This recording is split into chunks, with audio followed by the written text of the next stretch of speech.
తోడుగా ఉండి నడిపించే దేవుడు. చూడండి, మన చిన్న జీవితం, ఈ జీవితం ఎలాంటిదంట? చాలా చిన్న జీవితం. ఈ జీవితంలో ఎన్నో శ్రమలు, ఇరుకులు, ఇబ్బందులు ఎదురవుతూనే ఉంటాయి మన జీవితంలో. అవునా కాదా?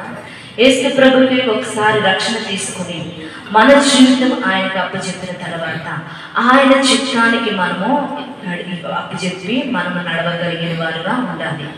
కాబట్టి దేవుని వాక్యం చూద్దాం. మార్కు సువార్త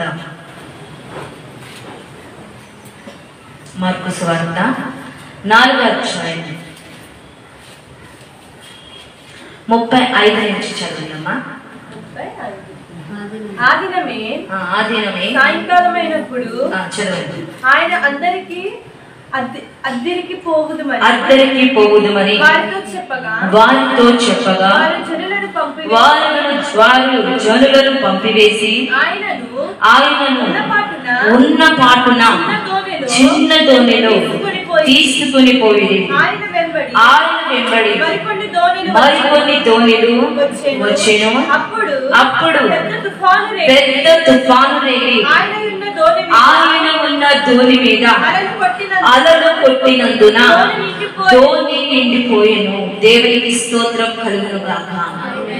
యేసు ప్రభువారు ఒక చిన్న దోణిలో ఆయన శిష్యులు ఆయన ప్రయాణమై వెళ్తూ ఉండగా ఒక దోణి మధ్యకు వెళ్తూ ఉంది. అద్దరికి ఇంక వారు చేరబోతుండగా అద్దరికి ఎప్పుడైతే వారు చేరారో ఒక మధ్యలో ఒక తుఫాను రేగినంట.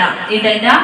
ఒక తుఫాను రేగి, పెద్ద తుఫాను రేగి ఆయన ఉన్న దోణి మీద అలలు కొట్టినందున అక్కడ చేరవలసిన అద్దరికి చేరాలి. అయితే మన జీవితంలో యేసు ప్రభుని సొంత రక్షకుడిగా అంగీకరించిన మన చిన్న జీవితంలో పెద్ద తుఫాను కొట్టిన నీలో ఉన్న యేసయ్య ఎవరున్నారంటే మనలో యేసయ్య ఉన్నాడు. కాబట్టి తుఫాను చూడండి, ఎప్పుడైతే ఆ పెద్ద తుఫాను కొట్టి అలలు కొడుతూ ఉన్నాయో యేసయ్య ఉన్న దోణిలో, మన జీవితంలో కూడా కొన్నిసార్లు మనం యేసు ప్రభుని సొంత రక్షకుడిగా అంగీకరించిన తర్వాత, నేను యేసు ప్రభుని సొంత రక్షకుడిగా అంగీకరించాను, నేను రక్షణ తీసుకున్నాను, నా విశ్వాస జీవితంలో నేను నడుస్తూ ఉన్నాను, కాబట్టి యేసు ప్రభుని అంగీకరించాలి, కాబట్టి నాకు అంతా బాగుండాలి, నేను బాగుండాలి, నా కుటుంబం బాగుండాలి అనుకోవటంలో తప్పు లేదు. కానీ చూడండి,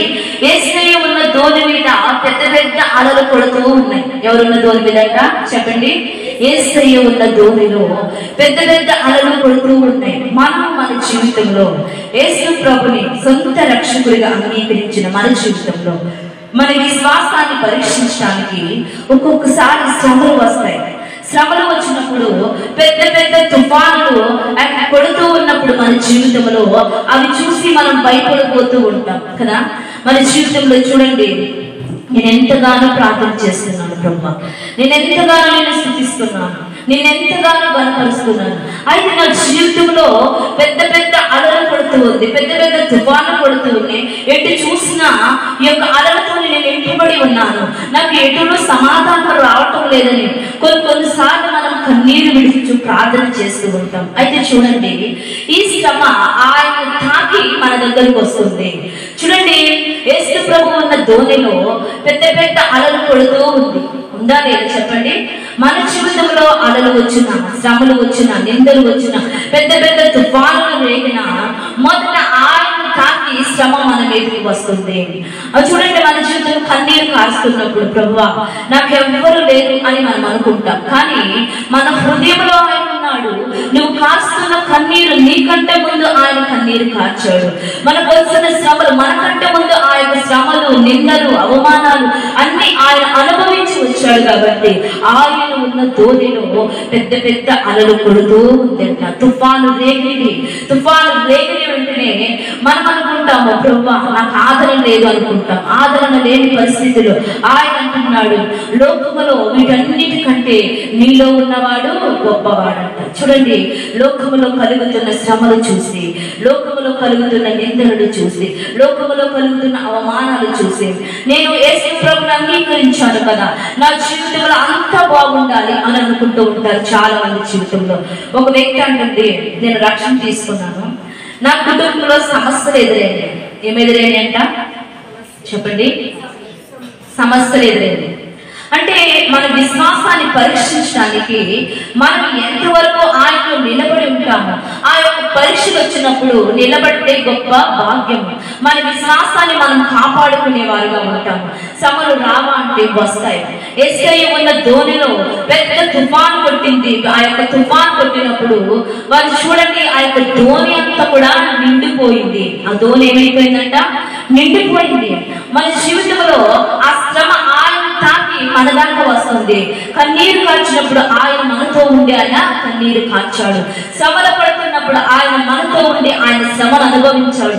నిందలు పడుతున్నప్పుడు ఆయన మనతో ఉండి నిందలు అనుభవించిన వాడు. కాబట్టి ఆయన నోటి మాట చేత సముద్రము కలుగు అంటే కలిగింది, ఆకాశములకు సముద్రములకు ఆయన ఎల్లలు వేసిన వాడై ఉన్నాడు.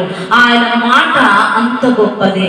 చూడండి, కొందరి జీవితంలో శ్రమలు రాగానే నేను యేసయ్యను నమ్ముకున్నాక ఈ శ్రమలు నాకు ఎదురైనాయండి, యేసయ్యను నమ్ముకున్నాక ఈ కష్టాలు ఎదురైనాయి, యేసయ్యను నమ్ముకున్నాక నా జీవితం ఇలా ఉంది. అయితే ఒకటి మనం గమనించాలి, పరీక్షలు వస్తూ ఉంటాయి, తుఫాను వలె అలజడులు లేస్తూ ఉంటాయి.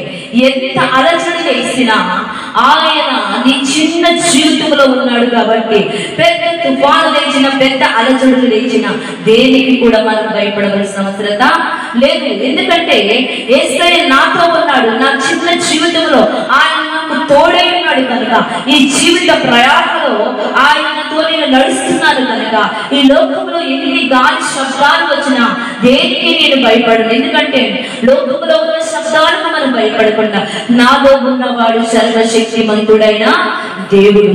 ఆయన నోటి మాట చేత ఆయన సముద్రములకు ఎల్లలు వేసిన వాడు.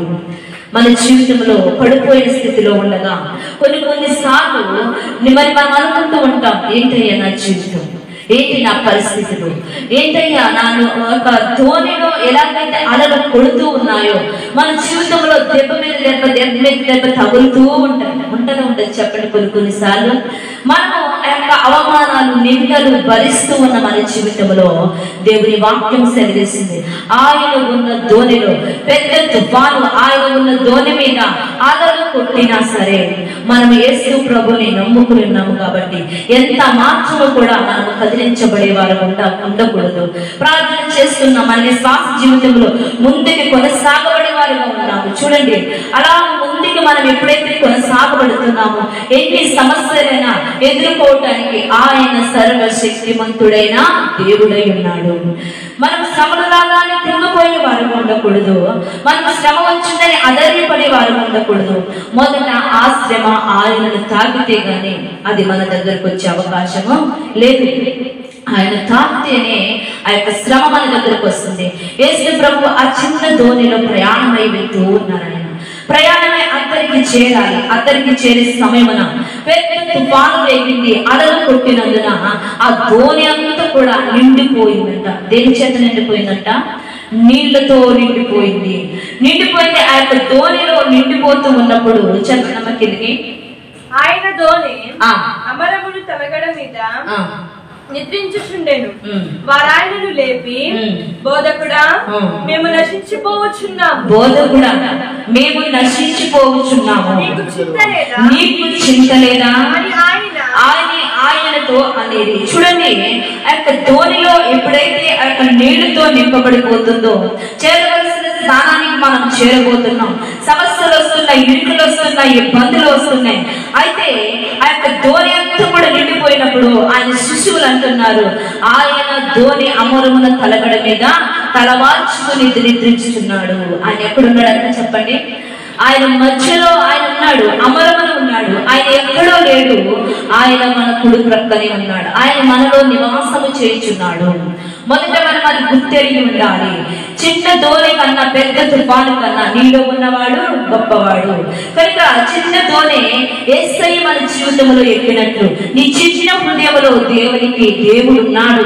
నా చిన్న హృదయంలో ఆయన ఉన్నాడు కనుక ఎంత పెద్ద పెద్ద తుఫాను లేగినా, ఎన్ని అలజడులు నా జీవితంలో కొట్టినా, ఎన్ని శ్రమలు వచ్చినా, ఎన్ని నిందలు వచ్చినా, ఎన్ని అవమానాలు వచ్చినా, ప్రభువా నీవు నాకు తోడై ఉన్నావు.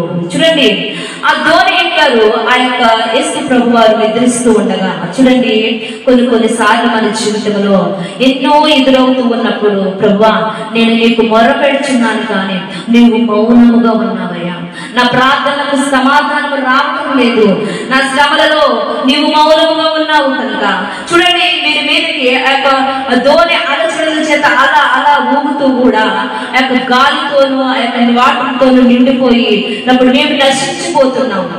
ఈ యొక్క శ్రమలను చూసినప్పుడు, దేవాన్ని నీకు ప్రార్థన చేస్తున్నప్పుడు నీవు మౌనముగా ఉన్నావని కొందరు అనుకుంటూ ఉంటారు. కానీ ఆయన సర్వశక్తి కలిగిన దేవుడు, ఆయన మౌనముగా ఉండేవాడు ఎంత మాత్రము కూడా కాదు. ఆయన జీవము కలిగిన దేవుడు, ఆయన మన ప్రార్థనకు జవాబిచ్చే దేవుడు ఉన్నాడు. కాబట్టి మౌనముగా ఎంత మాత్రము కూడా ఆయన ఉండే దేవుడు కాదు. ఆయన నీ కుడి ప్రక్కన ఉన్నాడు, ధోని అమరమున ఆయన నిద్రపోతూ ఉన్నాడు. తుఫాను ఐసై దగ్గర దాటి మన దగ్గరికి వస్తుంది, ఏ సమస్య అయినా సరే. చూడండి, యేసు ప్రభు వారు నిద్రిస్తున్నారని శిష్యులు అనుకుంటున్నారు, అవునా కదా? చెప్పండి, ఆయన ఎక్కడ ఉన్నాడంట? మన బాడీలో మధ్య అమరమున నీ యొక్క మెయిన్ ఫేస్ ఏదైతే ఉందో ఆయన మన హృదయంలో ఉన్నాడు.